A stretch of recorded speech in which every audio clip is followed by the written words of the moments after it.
여러분 안녕하십니까. 이루어진다는 라이브가 오늘부터 3주 연속으로 새해 기획을 준비했습니다. 외교, 안보, 경제 그리고 정치를 주제로 오늘은 그 첫 번째 순서로 한반도 정세를 1시간 동안 집중 진단해보겠습니다. 하노이 북미 정상회담 이후 멈춰선 한반도 평화 프로세스의 현주소, 꽉 막혀있는 북미와 남북관계 등을 점검해보겠습니다.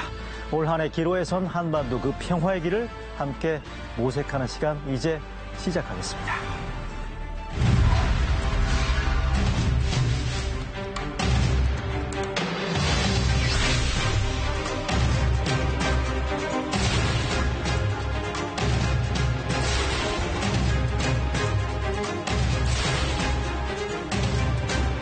노린민이 당한 고통과 억제된 발전의 대가를 깨끗이 다 받아내기 위한 충격적인 실제 행동으로 넘어갈 것이라고 하시면서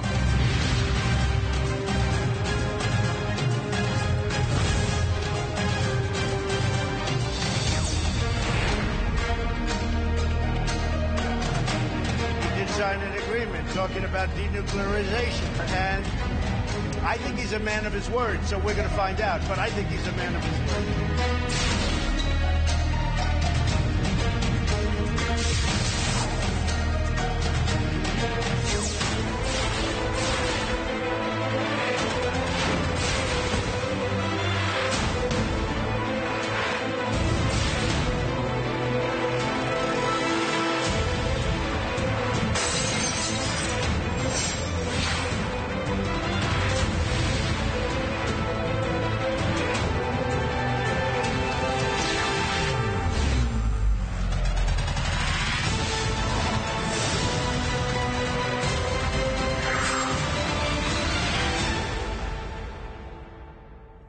네, 오늘 함께 해주실 분부터 먼저 소개해드리겠습니다. 통일부 장관 역임하셨죠? 정세현 민주평화통일자문회의 수석 부의장 나와주셨습니다. 안녕하세요. 네, 안녕하십니까. 네, 김준형 국립외교원장도 자리를 함께하고 계십니다. 안녕하세요. 네, 고맙습니다. 네네. 먼저 제일 지금 따끈따끈한 소식부터 속보부터 먼저 두 분께 질문 드려야 할 것 같습니다. 중동 사태 얘기부터 먼저 꺼내야 될 것 같은데 그제였죠? 이란 군부의 실세를 미군이 공습으로 제거를 했고요. 미국과 이란 간의 갈등이 지금 이라크에서 미국인 소개령까지 떨어졌다는 거고 심상치 않습니다. 이번 사태가 북미 관계랄지 북핵 문제 해법에 미치는 영향, 이게 지금 결코 떼어서 볼 문제가 아니지 않습니까? 장관님? 예, 미국 대통령 한 사람이고 네. 지금 이란 문제 때문에 대통령이 거기에 신경을 쓰다 보면 네. 북핵 문제나 북한 문제에 시간을 낼 틈이 안 날 겁니다. 그래서 북미 관계 교착이라고 할까, 북미 관계 교착이 상당히 좀 오래 갈 것 같습니다. 상기화 국면이 예상된다는 말씀이시죠? 이란 문제에 집중하다 보면 북미 관계에 신경 쓸 만한 결의가 없을 수도 있다는 게 지금 정세현 장관님 설명이신데 어떻습니까? 북핵 문제 어떤 영향을 줄 걸로? 지금 가장 우려하는 부분이고, 장관님 말씀, 맞는 거고요. 근데 이제 조금 약간, 다른 측면에서 조금 보면, 원래 트럼프 대통령의 특성상 양면적인, 최대한 압박과 사실, 개입, 포용을 동시에 썼듯이, 이 부분에서도 자기가 지금 친구라고 얘기하고 약속을 어기지 않을 거라고 하는 김정은 위원장과는 관계가 좋으니까 대화의 가장 상징으로 놓고 이란 같은 경우에는 미국을 괴롭게 하거나 위협할 때는 직접적으로 군사 공격을 할 수 있다. 이 양면적인 걸 보여주기 위해서라도 오히려 반사적 이익을 받아서 이쪽은 평화로 이끌어갈 가능성은 좀 있다고. 북한 쪽은. 물론 이제 아까 말씀하신 건 장관님 말씀하신 것처럼 현상 유지하고 싶은 마음과 동시에 있겠죠. 네네. 그러나 이쪽을 험악하게 몰아갈 가능성은 오히려 줄어들 수 있는 긍정적인 효과도 있다고 봅니다. 김주영 원장 설명은 지금 북한하고 이란을 분리 대응할 가능성이 트럼프 대통령한테 있다라는 이런 분석이신데 장기화 우려를 아까 말씀하셨잖아요. 북한은 그러면 이번 미국의 트럼프 행정부의 이란 군사 지도자 제거를 어떤 형태로 지금 인식하고 받아들일 건지 조금 겁은 날 겁니다. 네. 네. 미국이 못하는 짓이 없다 하는 생각이 들 거고. 겁은 날 거다. 네. 그래서 그쪽에 이제 최고 권력자를 1호라고 부르는데 1호의 동선을 이렇게 움직이는 그 방향이라든지 네네. 행선지 같은 것을 원래도 잘 안 밝히고 사후에 공개를 했지만 특히 조심할 겁니다. 정찰기가 이렇게 계속 뜨고 그다음에 여러 가지 전자장비를 가지고 자기들 예의 감시 주시하고 있다고 하는 걸 알고 있기 때문에 뭐 미국이 김정은 위원장까지 슬레이마니처럼 이렇게 처리할 가능성은 없지만 그래도 밑에서 그 김정은 위원장을 좀 보호해야 되는 사람들로서는 그런 대책을 세우려고 할 겁니다. 실제로 외신에서도 보면 북한에 대한 경고 메시지라는 해석들도 꽤 나오고 있거든요. 그거는 글쎄 그렇게 슬레이마니처럼 하겠다는 메시지는 아니고 네네. 이렇게 위협적으로 나갈 때 군사적 도발을 하지 말라는 그러니까 미사일 같은 걸 쏘지 말라 하는 그 얘기를 이렇게 돌려서 하는 거라고 저는 봅니다. 돌려서 하는 얘기다. 그런데 이런 얘기 있지 않습니까? 미국 정치에 보면 미국 대통령은 아까 말씀하신 것처럼 두 개의 전쟁을 수행할 수 없다. 결국에 미국의 대외 정책 우선순위에서 북핵 이슈, 북미 관계가 후순위로 밀릴 가능성을 아까 장관님도 말씀하셨는데 어떻게 보시는지. 사실상 윈윈 전략이라고 해서 과거에는 이제 두 개의 전쟁, 중동과 한반도에서 전쟁을 할 수 있다고 했다가 윈 플러스라고 사실상 그 부시 대통령의 네오콘 이후로 좀 바뀌었거든요. 윈 그거는 플러스요. 윈 플러스. 하나는 메인 전쟁을 하고 하나는 아주 소규모 타겟 전략을 할 수 있는 정도의 이제 그건 할 수 있다. 왜냐하면 두 개의 전쟁을 하기 위해서는 주둔군을 둘 다 늘려야 합니다. 그런데 미국의 최근은 이렇게 모바일로 움직일 수 있는 기동성 있는 전쟁을 수행하기 때문에 한 전쟁을 하고 한 개는 약식 전쟁이라든지 또는 타겟만 때리는 국소 전쟁, 이걸 윈 플러스 전략이라고 하는데요. 그런 점에서 뭐 또 있기도 하고요.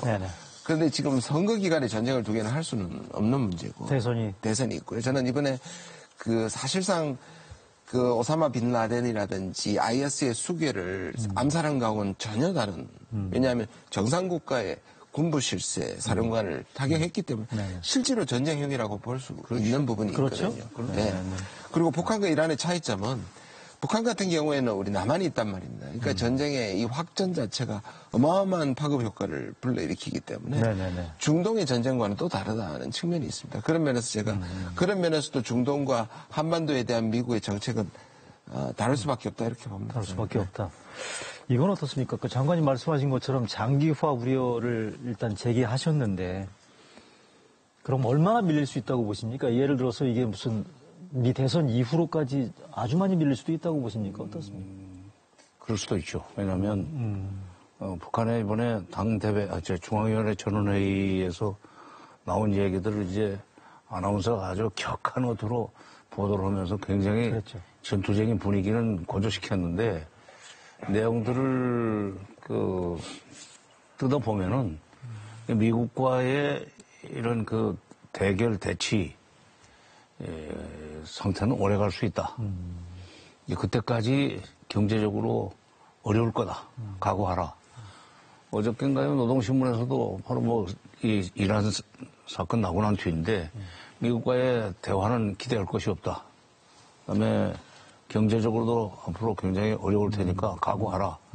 하는 식의 이제 보도가 나오고 그러더라고요. 그러니까 아마도 선거 직전에 트럼프 대통령이 움직일 수 있다고 북한도 보지는 않을 겁니다. 그러니까 대통령이 당선되면은 재선에 성공하면은 6.12의 연장선상에서 작년 6.12 싱가포르 정상회담의 연장선상에서 북미 관계를 풀어나가려고 할 거고 이제 새 사람 들어오면은 그 사람의 새 대통령 정권이 바뀌면 그 정부의 대북 정책 방향을 봐가면서 대처를 해야 될 거기 때문에 결국 금년에도 말을 안 해서 그렇지 실질적으로 연말까지 시한을 또 새로 설정한 거라고. 그러면서 그때까지는 북한의 미국의 셈법을 바꾸기를 이제 기다리는데 그거를 군사적 그 도발을 할 수 있다는 가능성만 자꾸 예고하는 식으로 해가지고 미사일을 쏠 수 있다. 직접 쏴가지고는 위험하니까 직접 쏘지는 않고 그 기술 개발을 자꾸 그 보도하고 그다음에 지금 뭐 알겠습니다. ICBM이 양산되고 있다는 그런 식으로 할 거다. 하면서 이제 미국의 네. 태도 변화를 유도하려고 그러는 걸 아마 한 1년 동안은 하지 않겠는가. 그걸로 보신다. 근데 이번 중동 사태와 관련해서 미국 조야에서는 또 이런 식의 분석도 있거든요. 지금 그래픽이 준비됐나 모르겠는데요. 갈로치 전 국무부 북핵 특사가 어제 한 얘기인데요. 한번 보시겠습니까? 북한은 미이란 갈등을 유리한 기회로 삼으려고 할 거고 미 외교 정책이 중동 문제에 쏠린 사이에 ICBM 발사 등 도발 기회로 삼을 우려가 있다라고 어제 얘기를 했네요. 김 교수님 어떻습니까? 이런 식의 북한 도발 가능성에 대해서. 그 북한이 작년 4월에 이제 시정연설에서 김정은 위원장이 새로운 길이라는 것을 얘기하고 그 뒤에 여러 가지 발표문들을 보면 세 가지로 압축이 됩니다. 첫 번째가 이제 자력갱생이고요. 두 번째가 외교 다변화를 해서 중국과 러시아에게 밀착하는 것이고요. 세 번째가 이제 지금 나와 있는 전략 도발입니다. 이제 ICBM인데요. 우리 장관님 말씀하신 것처럼 이번 신년사를 대체한 전원회의의 가장 핵심은 많은 말들이 있지만 자력갱생, 허리띠를 졸라매고 견뎌야 한다는. 그러니까 지금 전대미문의 난관이라고 했고 정면 돌파.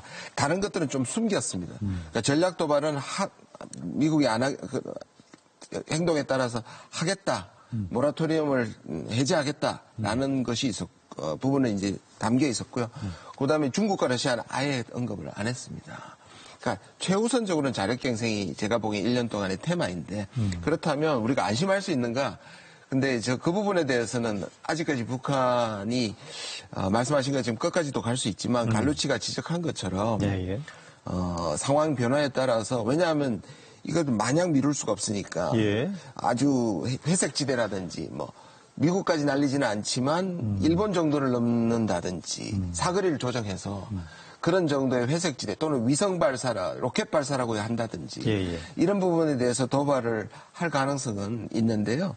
그런 부분도 당장이라기보다는 저는 좀 한 2, 3개월 정도는 있지 않겠나 이렇게 생각합니다. 다시 한번 이거 관련해서 지금 두 장관님과 외교원장 말씀하신 것 김정은 위원장의 전원회의 발언을 한번 다시 복기해본 다음에 얘기를 좀 들어볼까 하는데요. 김정은 위원장 내용 정리된 게 있죠. 전대미문의 난국을 정면으로 돌파하겠다라고 얘기했고 인민의 고통과 억제된 발전의 대가를 받아내기 위한 충격적인 행동을 언급했습니다. 그리고 또 머지않아 새 전략 무기를 목격하게 될 것이다 라고 지금 얘기를 했단 말이죠. 장관님, 그렇다면 아까 직접적인 도발 가능성에 대해서 약간 유보적인 입장을 말씀하셨단 말이죠. 근데 만약에 실제로 도발 형태나 도발 수위나 이런 부분들에 대한 관심도 저희 시청자분들도 역시 꽤 있단 말이죠. 이 부분들을 좀 어떻게 분석해 보시죠? 우선 갈루치의 그 전망부터 제가 잠깐 언급을 하고 넘어가겠습니다.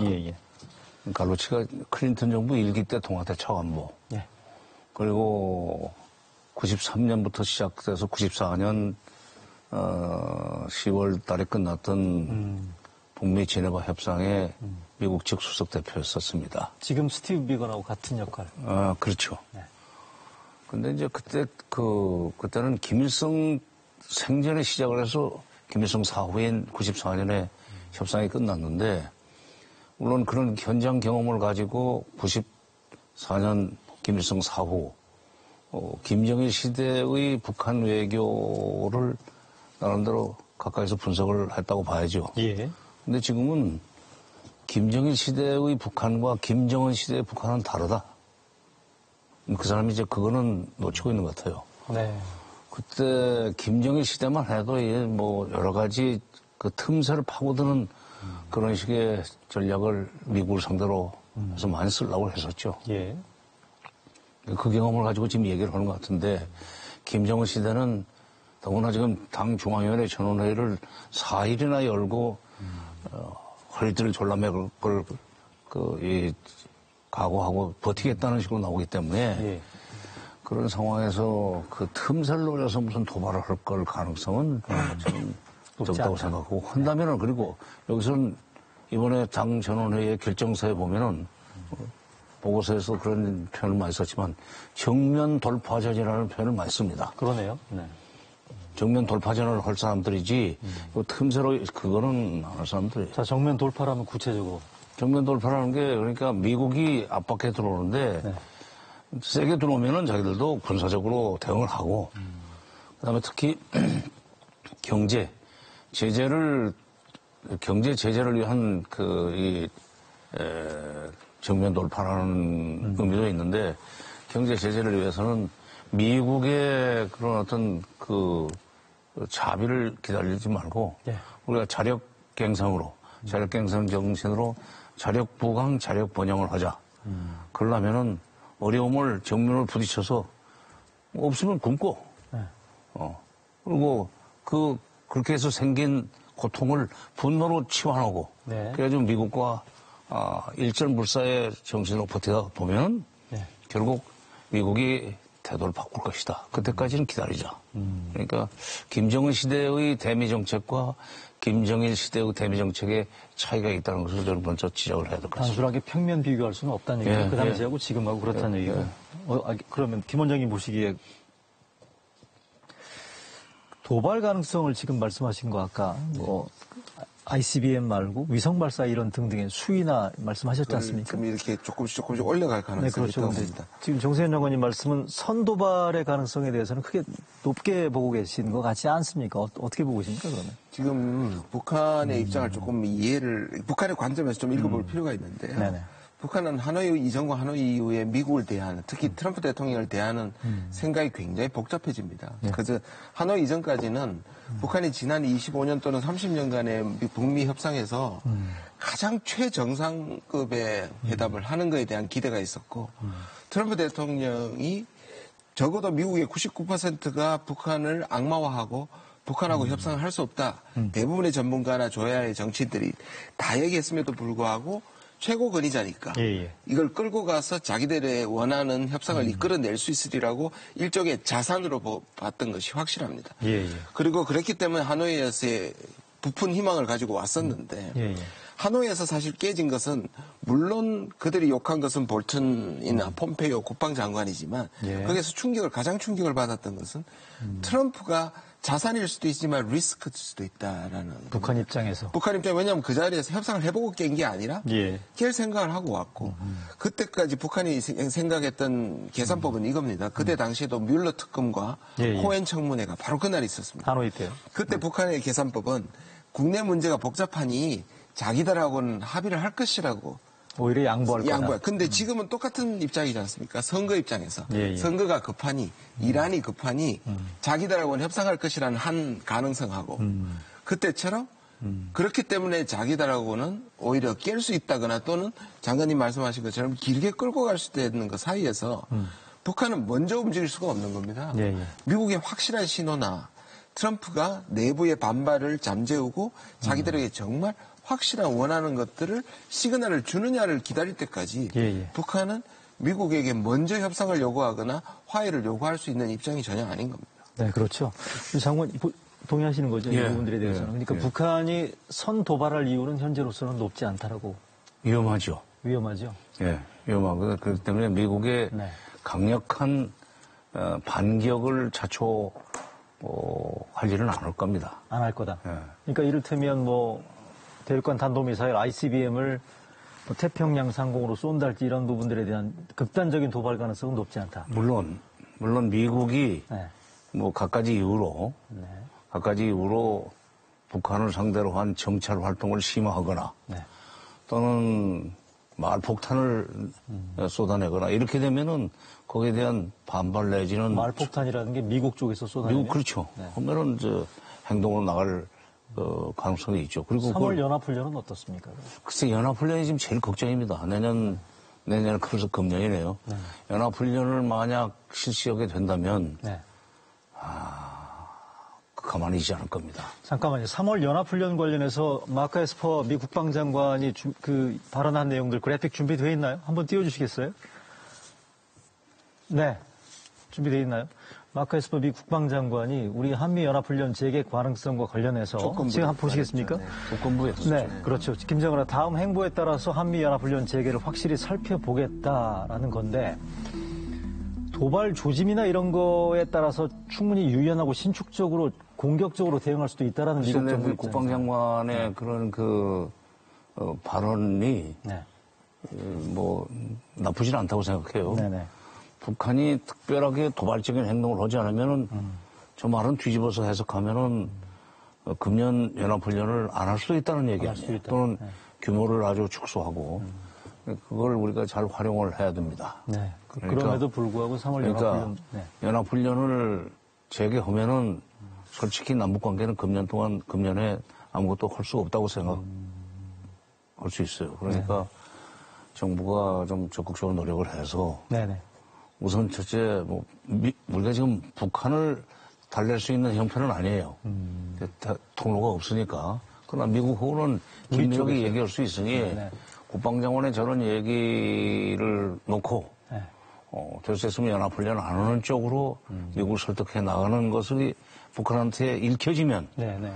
북한도 한국이 역시 북미 간의 중재자 촉진자 역할을 할 수 있구나 하는 믿음을 살려낼 거예요. 그러면 한미연합훈련 부분들에 대한 유보적인 결정이나 이런 부분들에 대한 우리 정부의 나름의 적극적인 역할이 필요하다는 말씀이시잖아요. 그걸 하면은 북한한테 굉장히 좋은 사인이 되고 남북 관계를 복원하는 데도 도움이 된다고 생각합니다. 실제로 근데 전원회의 김정은 발언을 보면 향후 미국의 대조선 입장에 따라서 대응을 조정할 수 있다고. 뭐 영문으로는 조정할 수 있다라고 얘기했고 조선 중앙TV 발표에서는 상향 조정하겠다라고 얘기한 게 결국 이거는 영문으로는 그렇죠. properly coordination. 그러니까 적절히 조정될 수 있다고 그랬고. 네네. 그러니까 이 함수 관계라는 거죠. 네네. 근데 이제 대내적으로는 상향 조정될 거라는 표현을 썼어요. 그러니까 북한 사람들 우리 저 외교 문서도 국문하고 영문하고 다르지 않습니까? 근데 그렇게 이해할 수 있다. 그러니까 북한 입장에서도 일종의 대화나 외교적 해법의 여지를 열어놓은 거라고 볼 수 있다는 얘기죠. 그 군사훈련이 좀 되게 지금 애매합니다. 사실 군사훈련이 북미 간의 특히 북한의 입장에서 가장 구체적인 조치였습니다. 그러니까 북한은 신뢰가 없는 상황에서 미국의 신뢰 보증 수표로 준 것 중에 하나가 바로 이거란 말이에요. 북한이 미국한테 준 건 당연히 ICBM과 그 핵실험 모라토리움이 그렇죠. 전면에 나와 있는 가장 구체적인 조치입니다. 그런데 북한 입장에 그 이후의 언급들을 보면 실제로 소규모지만 했다는 겁니다. 네네. 완전히 멈춘 게 아니라고 지금 북한을 얘기를 하고 있고요. 미국 쪽에서는 한미동맹이 훈련을 안 하고 2년, 3년 북한의 상황에 따라서 미뤄지면 한미동맹의 군사훈련의 전력이 약화된다라고 미국 내부에서 막 주장을 하거든요. 그러니까 이 사실은 특히 국방부 수장으로서는 사실 이 부분에 대해서 강하게 나오고 내부에 미국도 내부가 있으니까 그 부분에 대해서 확실히 이제 다짐을 하는 것인데요. 저는 만약에 이런 부분이 아까도 말씀드렸습니다만 북한이 협상의 인센티브를 가지고 미국이 확실한 약속을 주기 전에 나오기는 힘들지만 반대로 그렇다고 해서 마냥 미국이 전혀 북한을 신경 쓰지 않는다든지 또는 말씀하신 마을폭탄을 한다든지 또는 군사훈련을 재개한다든지 또는 소규모라도 하게 되면 북한은 도발 안 할 수 없는 입장이에요. 만약에 도발 수위나 부분들에 대한 시각은 주관적일 수밖에 없는데 이를테면 ICBM 발사를 북한 입장에서는 직접 도발은 아니더라도 애매한 형태로 도발을 했을 때 미국의 군사적 대응이랄지요? 뭐 단호한 대응, 강경한 대응 가능성은 어떻게 보십니까? 상대방의 행동이 미국이 먼저 북한이 그런 쪽으로 가도록 그 행동을 하느냐 아니면 북한이 먼저 무슨 행동을 했기 때문에 그걸 핑계로 해서 북한이 군사적으로 북한을 더 세게 압박하느냐 선후의 문제인데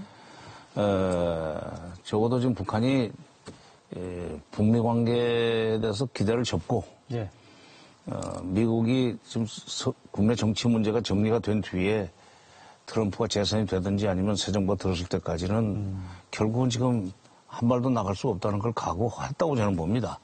그렇기 때문에 그런 판단을 내렸다. 그렇기 때문에 괜히 이제 어렵게 살자고 다 그 결의를 다진 상황에서 전원회의가 그거예요. 원래 중앙위원회 전원회의는 많아야 한 60명이 모여서 하는 겁니다. 근데 군의 경제 책임자까지 다 불러들여서 한 1000명이 회의를 방청을 했단 말이죠. 그거는 앞으로 몇 년 동안 어렵게 살 수밖에 없다는 사실을 지금 여기서 똑똑히 듣고 현지에 내려가서 인민들한테 정확하게 전달하라. 그렇게까지 각오를 다지는 결의대회였었기 때문에 중앙위원회 전원회의가 그렇게 만들어 놓고 더 어려울 수 있는 상황을 먼저 벌리지는 않을 거예요.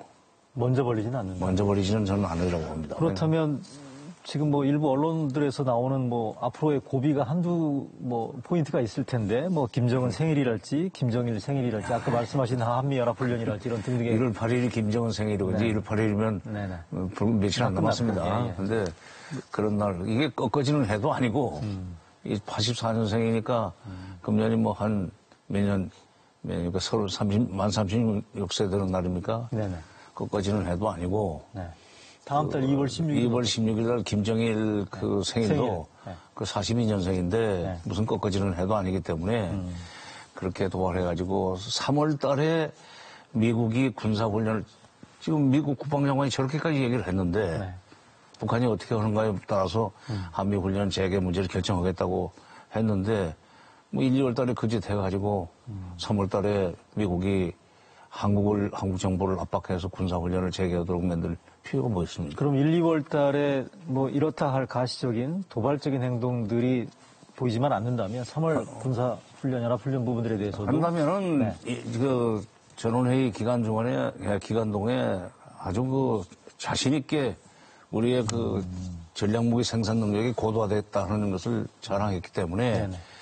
그 나중에 실용화할 수 있는 그 실력이 늘었다는 것을 입증하기 위해서 실험은 하겠죠. 예를 들면 지난번 12월 7일하고 13일 날 있었던 것 같은 엔진 시험 같은 것은 계속하지만 거기다 이제 그 로켓을 실어서 쏘면은 그게 유성도 될 수도 있고 뭐 미사일도 될 수 있는 거 아닙니까? 네. 그러나 그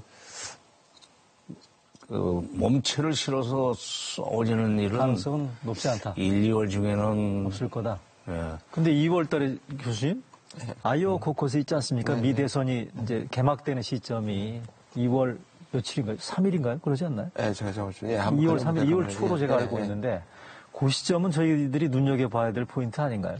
그 눈여겨봐야죠. 왜냐하면 그 굉장히 중요한 부분인데 과연 그러면 그 나름대로의 잔치상에 그걸 완전히 엎어버리는 장관님 말씀하신 것처럼 네. 그 결국 누가 봐도 ICBM이다. 네, 누가 봐도 미국에 대한 직접적 공격 위협이다.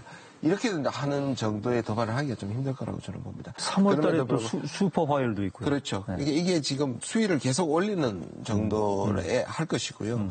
거기에 따라 북한이 지금 사실상 트럼프는 북한이 제일 싫어하는 말 중에 하나가 최근에 시간만 타거든요. 트럼프 대통령이 자기 시간이 급하지 않다. 북한이 나오기를 기다린다는 싫을 겁니다.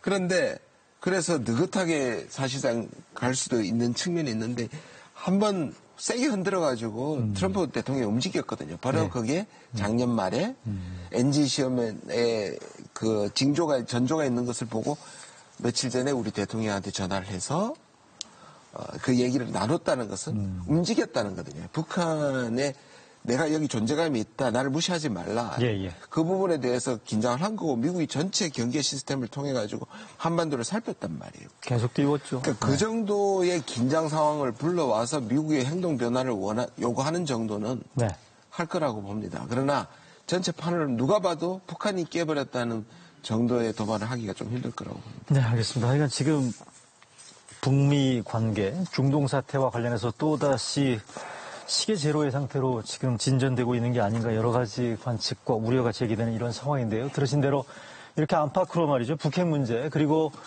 북미 관계에 대한 낙관적 전망을 흐리는 주변 상황들이 여론에 지금 그대로 반영되고 있는 것 같습니다. 이뤄진 날 라이브의 여론조사 결과 비핵화 협상, 남북관계 모두 지금보다 나아질 거란 전망보다 현재 상황이 계속될 거다, 유지될 거란 답변이 절반을 넘었습니다.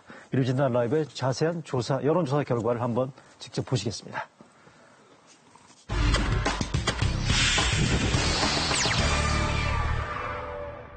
각각의 실리를 너무 양쪽에서 챙기려고 그러니까 합의될 수 있는 뭐가 안 보이는 것 같아요.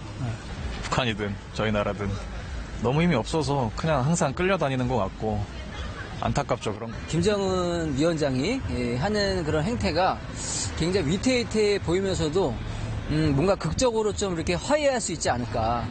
아마 발전이 없지 않을까요? 더 적극적으로 각국이 임했으면 좋겠습니다.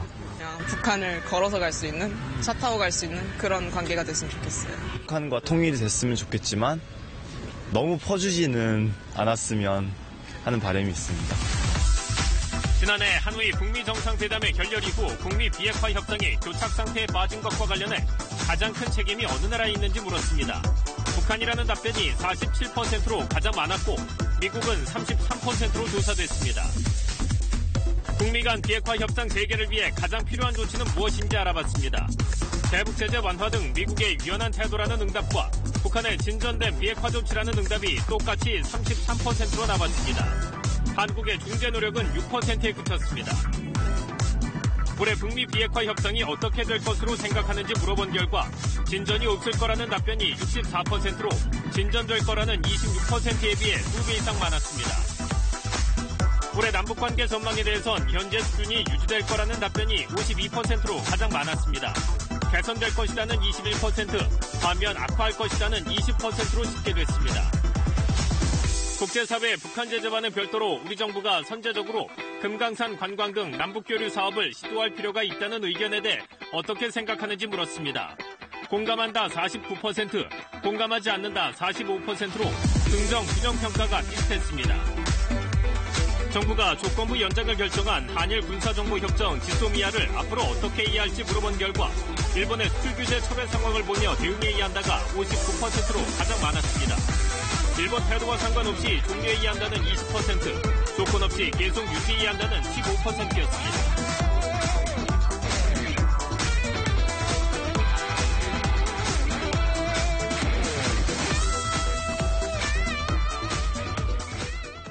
여러분께서 지금 보신 대로 북핵 문제 그리고 북미 관계에 대한 낙관적 전망을 흐리는 지금 주변 상황들 여론에 그대로 지금 반영됐다는 거 확인하셨고요.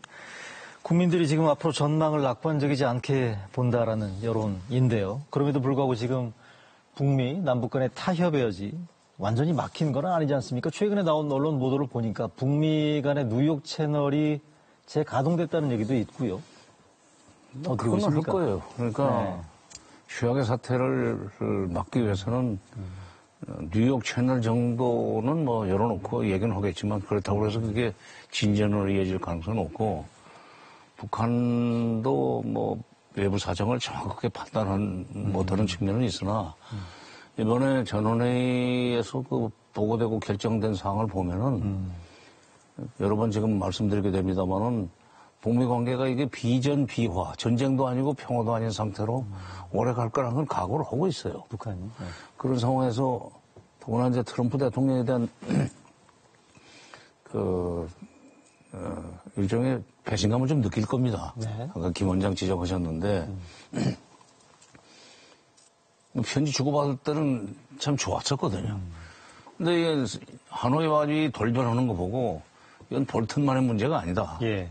저 사람 자체가 지금 언제 변할지 모른다. 트럼프 자체가. 이상한 트위터가 언제 날아올지 모른다고 생각을 하니까 그걸 예방하기 위해서도 네. 뭐 뉴욕 채널 정도는 열어놓겠지만 네. 그렇다고 해서 본격적으로 싱가포르 회담과 같은 네.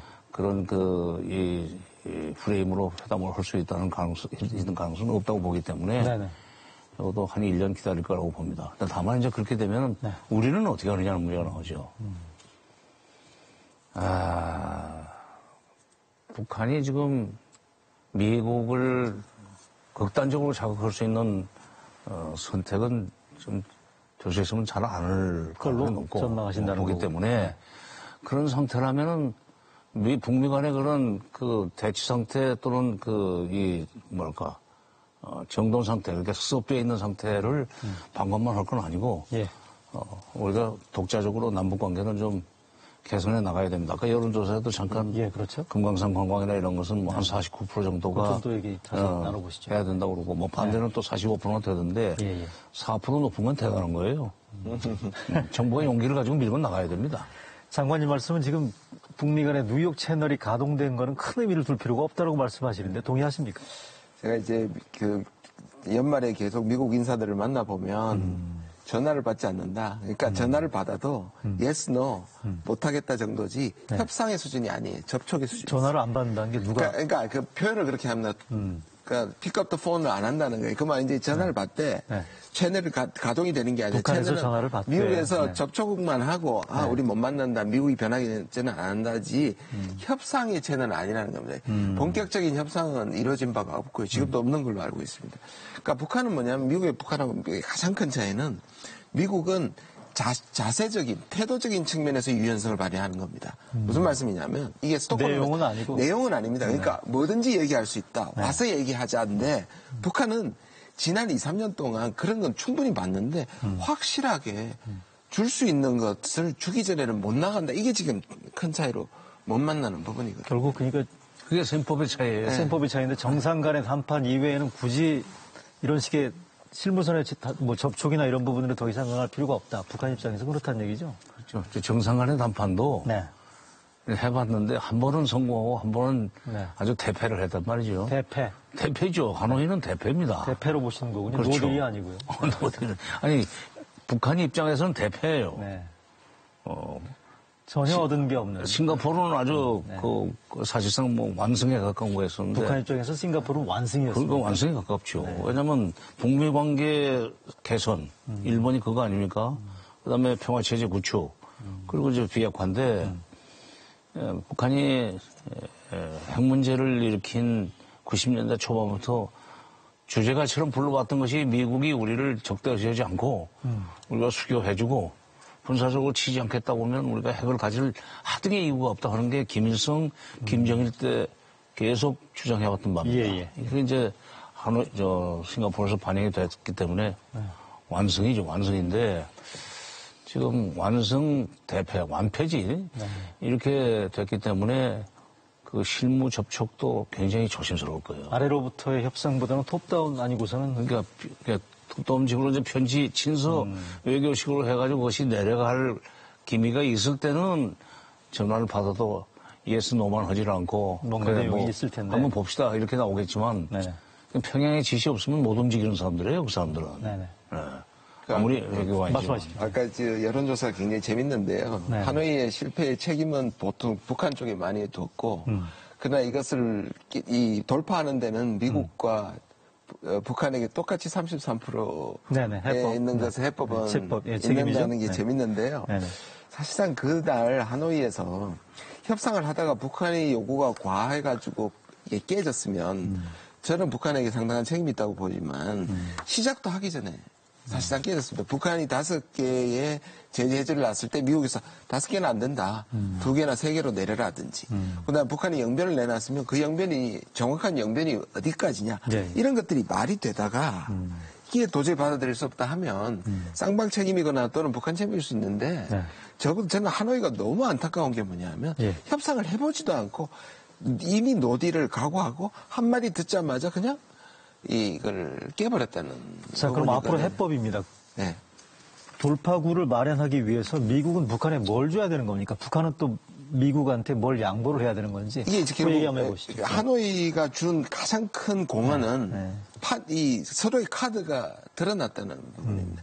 그 카드가 확실하게 교환 조건까지 가지는 않았지만 북한이 내놓을 수 있는 것과 미국이 내놓을 수 있는 부분에 서로가 원하는 것을 맞췄단 말이에요. 그렇다면 근데 그대로 다시 하노이를 재현하기는 힘들 겁니다. 미국도 자존심이 있고 북한도 자존심이 있기 때문에 저는 그래서 주장하는 게 늘 알파 딜이 돼야 영변 플러스 알파 말씀하셨죠. 북한은 영변 플러스 알파를 내놔야 하고 미국은 제재가 수준이 어떻게 되든지 제재와 북한이 얘기하고 있는 체제 보장에 관한 어떤 것이 알파가 합쳐지는 딜이 돼야 되지 않겠나 그렇게 생각합니다. 그러니까 하노이 때까지는 쓰지 않던 용어가 하노이 이후에 특히 이제 작년 가을 이후에 북한에서 아주 분명히 얘기하는 것이 안전권과 생존권이에요. 안전권과 발전권이라고 했다가 또 안전권과 생존권인데 안전권은 군사적으로 치지 않겠다는 얘기입니다. 해달라는 거예요. 적대시 정책처럼. 그다음에 발전권 또는 생존권은 경제적으로 발전할 수 있는 기회를 달라는 얘기고 그것은 무슨 제재 해제입니다. 제재 해제죠.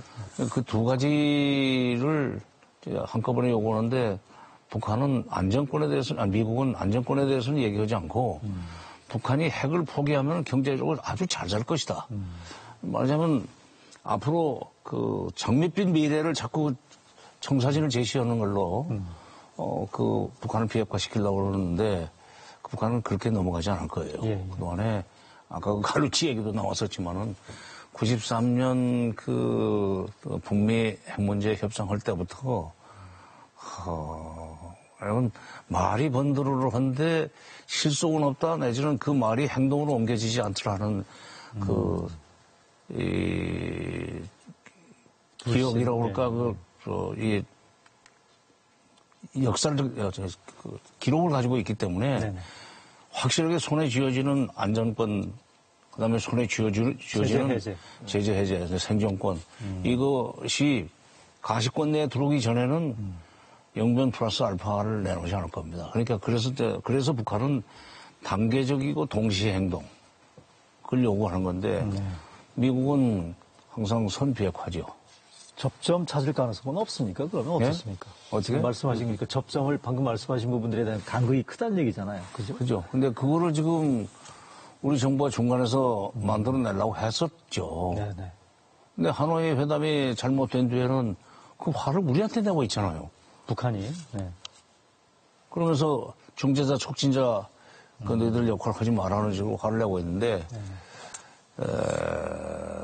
그 북한이 지금이라도 생각을 바꿔야 됩니다. 알겠습니다. 우리 정부 지금 역할을 말씀하셨으니까 제재 해제. 그러니까 그 접점을 만들 수 있는 나라는 중국도 아니고 러시아도 아니고 일본도 아니고 우리밖에 없어요. 우리밖에 없다는 얘기죠. 관련해서 이번에 신년사 때 문재인 대통령이 한 발언이 있는데 그거 잠깐 들어보고 얘기를 좀 계속 이어가도록 하겠습니다. 문재인 대통령 발언 준비돼 있죠? 지난 해에도 우리는 국제사회와 보조를 맞추며 한반도 평화를 향해 조금씩 앞으로 나아갔고 북미 정상 간의 대화 의지도 지속되고 있습니다. 평화는 행동 없이 오지 않습니다. 남북 관계에 있어서도 더 운신의 폭을 넓혀 노력해 나가겠습니다. 그 자리에 있었는데 네네. 앞부분은 그냥 뭐 여러 가지 얘기를 다 하셨어요. 네, 여러 가지 얘기를 해서 네네. 그냥 지나가는 얘기를 듣고 있다가 네네. 그 부분에서 저 말씀하시더라고요. 그래서 됐다. 평화는 의미 있는 메시지다. 의미 있는 메시지다. 네. 평화는 그냥 오지 않는다. 이제 행동이 있어야만 평화가 온다는 얘기. 그러니까 평화를 가져오기 위해서 행동하겠다는 얘기인데 그 뒤에 남북 관계에 있어서도 운신의 폭을 넓혀 노력해 나가기로 하겠습니다. 해서 남북 관계에서 운신의 폭을 넓힌다는 얘기는 북미 관계가 풀리지 않는다 하더라도 남북 관계가 한 발 앞서가겠다는 얘기 아니에요. 그렇죠. 그래서 4.27 선언에서 합의했던 사업들 지금 북한이 화내는 게 하노이 회담이 노딜로 끝난 것도 그 원인이 하나지만 구체적으로 4.27 정상선언에서 합의한 것들을 하나도 이행하지 않고 남한이 9.19 선언에서 합의한 것도 이행하지 않고 또 부속 합의서인 9.19 군사분야 합의서도 조금 하다가 말아버리라는 사람하고 무슨 얘기를 하느냐 해서 상정하지 않겠다고 2019년 우리를 상당히 괴롭혔는데 이제 2020년 해를 넘기면서는 대통령이 북미 관계는 어차피 지금 장기 교착 상태로 갈 수밖에 없으니까 그 틈새로 4.27 선언과 9.19 선언에서 합의했던 것들을 이행해 나갈 각오로 북한한테 사인을 보내면은 적어도 남북 관계는 2018년과는 다른 정도로는 복원될 수 있으라고 봅니다. 지금 방금 전에 들으신 문재인 대통령의 신년사에서 남북관계 운신의 폭을 넓혀가겠다. 지금 정세현 장관께서도 언급이 있으셨습니다만 독자적인 대북 정책에 대한 의지를 이를테면 표출한 거라고 볼 수 있겠는데 어떻게 평가하시는지. 지금 상황은 쉽지는 않죠. 근데 우리가 복기를 해보면 2017년에 전쟁의 위기를 타개하고 북미를 연결시켜준 것은 분명히 우리 대한민국입니다. 북한이 사실 그에 대한 우리의 공헌을 인정하지 않고 사실상 우리에게 지금 와가지고 필요 없다고 얘기하는 것은 북한의 심정으로는 이해가나 우리가 섭섭한 측면이 많죠. 예. 그러나 또 북한 입장에서 보면 한국이 미국 그 이후에 한국이 지금 장관님 말씀하신 것처럼 합의를 지키거나 미국을 설득시켜서 계속 끌어오는 일종의 플레이 역할을 하는 데 대한 불신이 생긴 것 같습니다. 적어도 하노이 이후에. 그러니까 자기들이 영변을 내놓았으면 이 영변을 가지고 미국을 설득시켜서 했더라 하면 그러니까 일부의 책임이 우리한테 있다고 이렇게 보는 것 같습니다. 그러니까 영변을 내놨는데 왜 우리한테 와서 더 내놔라고 하느냐. 이걸 가지고 미국을 설득시켜서 미국이 내놓을 것을 가져와야 하는 게 아니냐. 그게 진짜 중재자인데 사실상 그걸 못하고 있으니까 그러면 그 속에는 우리가 그런 역할을 해달라고 하는 저는 그러한 우리한테 대한 일종의 뭐랄까요. 구원을 요청하는, 아쉬움을 요청하는 측면이 분명히 있다고 보고요. 네. 저는 지금 아까 우리 중재자 역할이 굉장히 낮아졌다는 여론조사가 현실을 반영하기도 하지만 두 가지 긍정적인 부분이 저는 있다고 봅니다. 어떤 겁니까? 첫 번째는 다시 힘들어졌거든요. 네. 북미가 힘들어졌지 않습니까? 결국은 한국이 움직여야 된다는 부분이 언제 나타나느냐. 아까 제가 출발은 한국의 역할이었습니다. 소개했던 게 뭐냐면 다시 긴장하고 우리 대통령께 전화를 트럼프 대통령이 하고 그다음에 우리 대통령이 비건이 여기까지 와서라도 바로 북한에게 회담을 요청하라는 것이 우리 대통령의 제안으로 이루어진 겁니다. 사실상 별 일정 없이 와서 북한하고 만나기 물론 안 이루어졌지만 미국과 북한이 지금 사실상 딱 막힌 상황에서 한국의 중재 역할을 요구하는 조짐이 저는 분명히 그 안에 우리의 운신의 폭이 있다고 생각을 하고 그렇게 보시는 거고. 두 번째는 러시아와 중국이 움직여서 제재 해제에 대한 얘기가 처음 나왔습니다. 유엔에서. 물론 미국이 이번에서 거절했습니다만 과거처럼 이런 제안에 거절하지 않았고요. 여기에 북한의 역할이 없다라고 했거든요. 그러면 우리가 중재가 움직여서 북한의 역할을 넣고 상방 교환이 될 수 있는 그런 부분의 제재 완화와 북한 비핵화를 담는 것을 이 유엔 안을 타고 가는 방법도 하나의 방법이라고 저는 생각합니다. 유엔 안을 타고 돌아가는 제재 해제와 관련된 우리 정부의 독자적 대북 정책, 구체적으로 어떤 부분들이 있다고 볼 수 있겠습니까? 철도도로 연결 같은 것은 2032년 서울 평양 올림픽 유치를 위해서도 금년에 시작을 해야 된다고 봅니다. 철도 연결 사업 말씀하시는 거죠? 철도 연결을 위한 합의를 이제 4월 27일 날도 했었고 9월 19일에도 했었거든요. 작년에. 재작년에 벌써. 18년이었네요. 그래서 9월 달에는 적어도 철도도로 연결식은 철도도로 연결 및 현대화 착공식은 연내하자 해서 12월 26일 날 그때 착공식을 하고 2019년 초에는 우리 철도시설공단 이런 쪽에 그 기술적인 전문가들이 그 북한 지역을 방문해가지고 북한 철도 시설과 현실까지도 다 조사를 하고 왔습니다. 그렇게까지 해놓고 그렇게까지 안방까지 열어줬는데 탄핵한 뒤에 행동이 없으니까 더 이제 배신감을 느껴가지고 비난하기 시작했지만 일을 그 정도까지 이제 해놓고 없었던 일로 할 수는 없는 거고.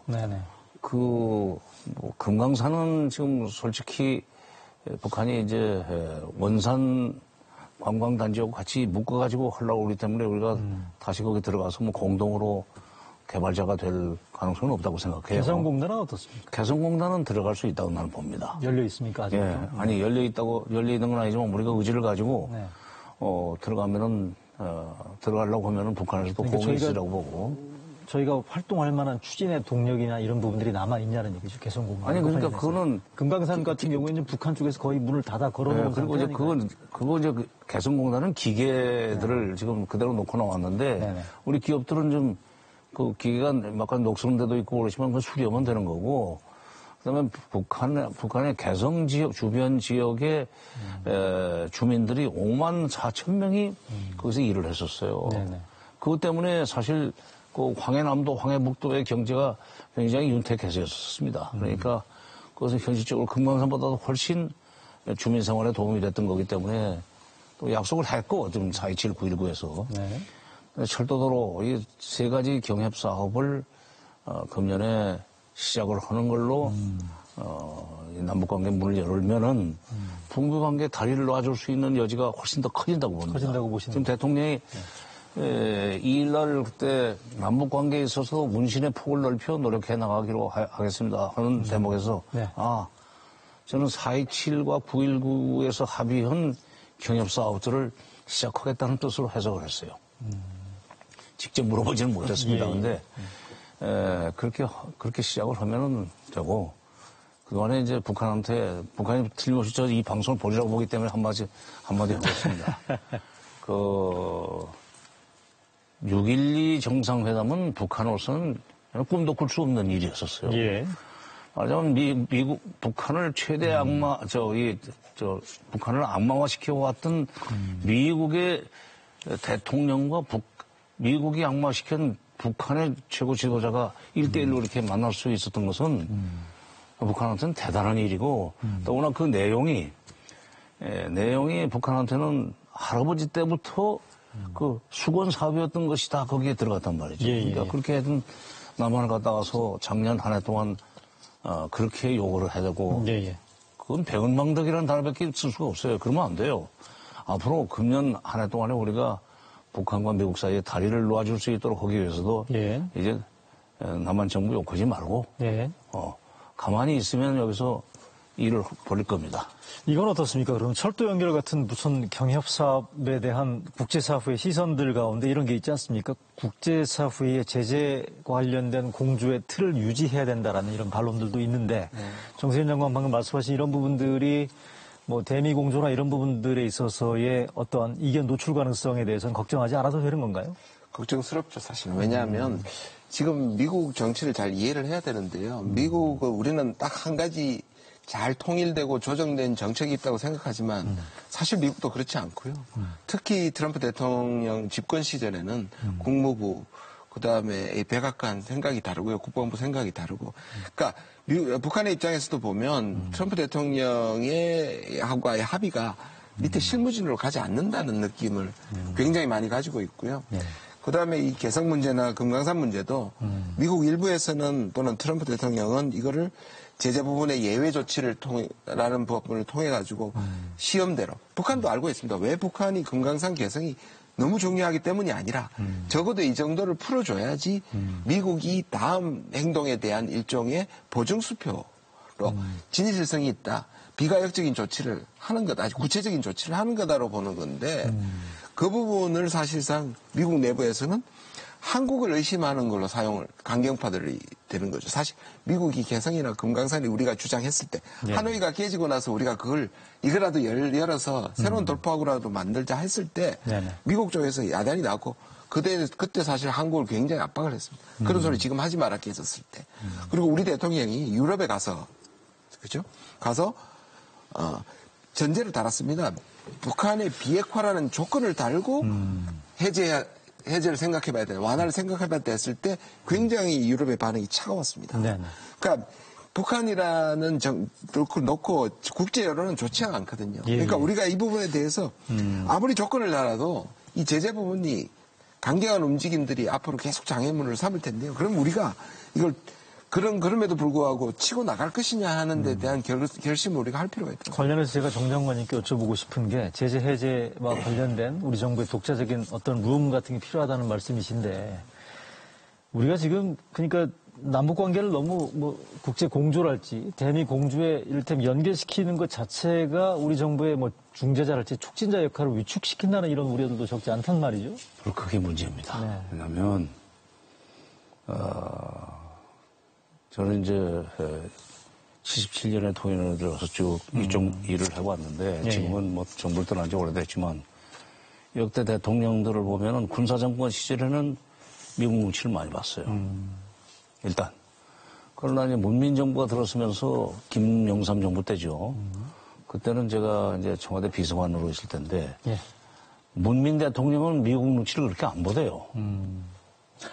김대중 정부나 노무현 정부 때도 사실은 미국과 협의는 하지만 미국이 시키는 대로는 안 했습니다. 나는 이명박 박근혜 정부 지난 뒤에 문재인 정부 들어서길래 또 문 대통령이 뭐 회고록에서 미국에 대해서 노라고 말할 수 있는 대통령이 되고 싶다는 얘기도 했어요. 예. 그렇게 할 줄 알았는데 그게 좀 잘 안 됐어요. 결과적으로. 예. 특히 2019년 한 해 동안에는 미국한테 사사건건 물어보고 하려고 그러는 그 행동을 보였는데 난 그 참모들이 잘못한 거라고 생각합니다. 이제 대통령이 1월 2일 날 신년 환회식에서 얘기했던 그 식으로 치고 나가야 된다고 생각합니다. 알겠습니다. 좀 거의 시간이 다 됐으니까요. 마지막으로 못다한 얘기 30초씩 제가 먼저 시간을 김 원장님한테 먼저 드리겠습니다. 북한도 새로운 길, 미국도 새로운 셈법.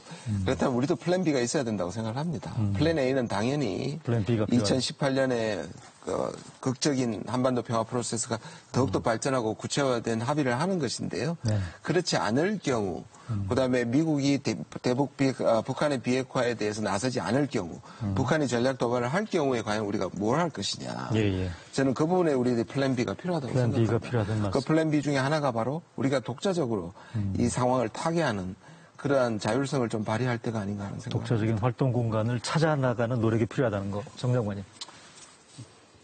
북한이 지금 새로운 길을 얘기했었는데 금년에 새로운 길을 가겠다고 그러는데 솔직히 새로운 길이 처음에는 굉장히 과격할 줄 알았더니 그건 아니에요. 우리도 북한이 새로운 길 조금 굉장히 조심스러운 길을 가고 있습니다. 우리도 조심스럽게 북미 관계가 개선되기를 기다리지 말고 남북 관계가 먼저 한 발 앞서 나가는 그런 길을 걸어가야 된다고 생각합니다. 알겠습니다. 그러니까 지금 두 분 말씀 들어보니까 한반도 문제랄지 북핵 문제라는 게 뭐 과거에 언제 쉽게 풀린 적이 있었나 싶어요. 그런데 올해 같은 경우에는 이 북핵 문제, 북미 관계, 남북 관계 난이도가 조금 더 높아졌다는 느낌? 뭐 지울 수가 없는 그런 자리였던 것 같습니다. 그러니까 장시간 오늘 두 분 말씀 잘 들었습니다. 네, 감사합니다. 감사합니다. 네, 한반도 안보와 북핵 문제를 주제로 한 이루어진다는 라이브의 특집 대담은 여기서 줄이겠습니다. 다음 주에는 경제 분야를 주제로 한 토론이 이어집니다. 시청해주신 여러분 고맙습니다.